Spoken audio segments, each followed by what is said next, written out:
In 1946, Samuel Truett Cathy opened a new restaurant with his brother Ben called the Dwarf Grill. The diner-style restaurant was located in Hapeville, Georgia, a suburb of Atlanta. The name of the restaurant would later be renamed Dwarf House.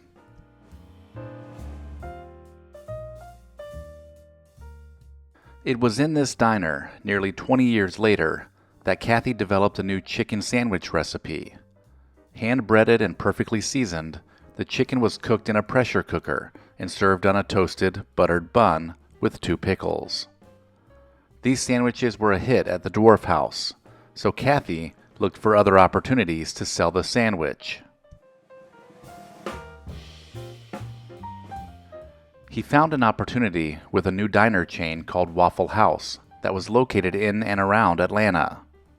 Truett Cathy worked out a deal to sell his chicken sandwich at all Waffle House locations, but the deal was short-lived. The sandwich became so popular it was outselling Waffle House's own menu items, so the deal ended. Cathy had also worked out similar deals with many other restaurant vendors, and the sandwich was always a big hit. Cathy knew he had something, so he began to put together a plan for a new restaurant. He had realized that a fast food hamburger had the same cooking time as a chicken sandwich when using a pressure fryer. So in 1967, 2 years after finally perfecting his chicken recipe, Cathy was ready to open a chicken sandwich restaurant of his own. The first Chick-fil-A location opened in Atlanta's Greenbrier Mall and was only 384 square feet. The name Chick-fil-A is a play on chicken fillet, with the capital A at the end emphasizing the quality of the food.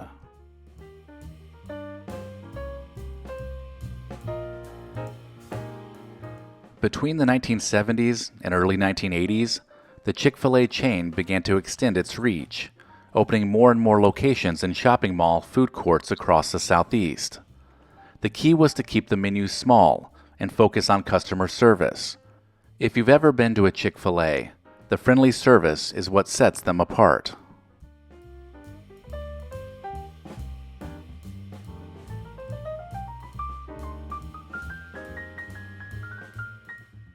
Truett Cathy understood the importance of good customer service.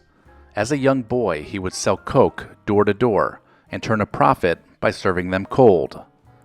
This was a time before air conditioning, and people would sit out on their front porch to cool off. So young Cathy learned early on that you could sell more by putting customers first. He also carried this idea into a paper route years later, where he would treat each of his customers as if they were the governor. This service paid off when it was time for him to collect money. These and other experiences reinforced Cathy's deep love for customers.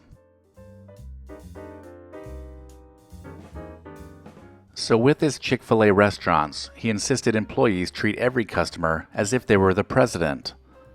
He stated in his book, "If the president walked into the restaurant, your voice and facial expressions would change. You'd be eager to serve the president well. Make sure he had a clean table, then go up and see if everything was all right, or if he needed anything else. If we're willing to do that for the president, why not treat every customer that well?" And Cathy also made sure to select franchise owners who also shared his love for people. So the phrase, "my pleasure," is one you will hear often, anytime you are at Chick-fil-A. After 20 years, Chick-fil-A began expanding outside of the shopping mall food court. In April 1986, the very first standalone Chick-fil-A restaurant was opened in Atlanta, Georgia, and many more were to follow.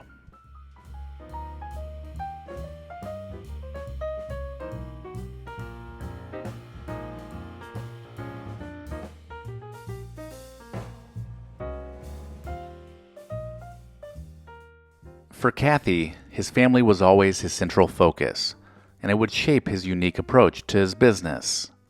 He was also a devout Baptist and attended church and taught Sunday school, so the decision was made early on to be closed on Sundays.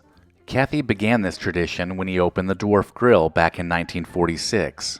He believed that all franchised Chick-fil-A operators and their employees should have an opportunity to rest, spend time with family and friends, and worship if they chose to do so.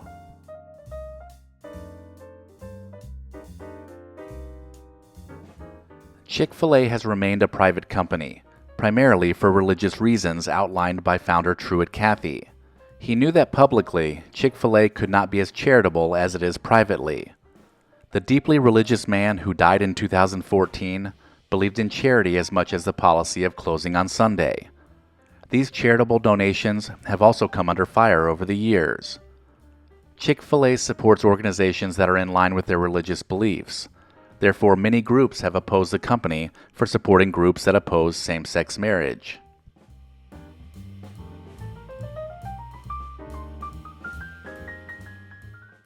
Their slogan, "We didn't invent the chicken, just the chicken sandwich," may not be completely true, but they certainly were the first to do it as a large-scale fast food restaurant. The popular chain is consistently ranked high in consumer satisfaction surveys, and the fact that most people tend to wait longer for their food at Chick-fil-A because they are always extremely busy says something about the culture they have built.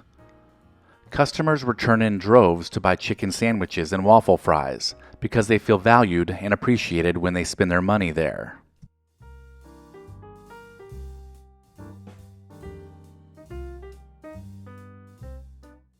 Today, the company generates more revenue per restaurant than any other fast food chain. Locations have popped up in almost every state, with the exception of Hawaii, Alaska, and Vermont. In addition, to open a Chick-fil-A franchise is much different than with other chains. It only costs you $10,000 to do it, but the competition is fierce. Chick-fil-A calls their franchisees operators. This is because Chick-fil-A owns all the restaurants and pays for all the startup costs, including the real estate, construction, and restaurant equipment. If you're interested, it's worth noting that Chick-fil-A gets around 20,000 applications for new franchises, but they only accept about 20 new locations a year. So you actually have less than a 1% chance, but maybe you're feeling lucky.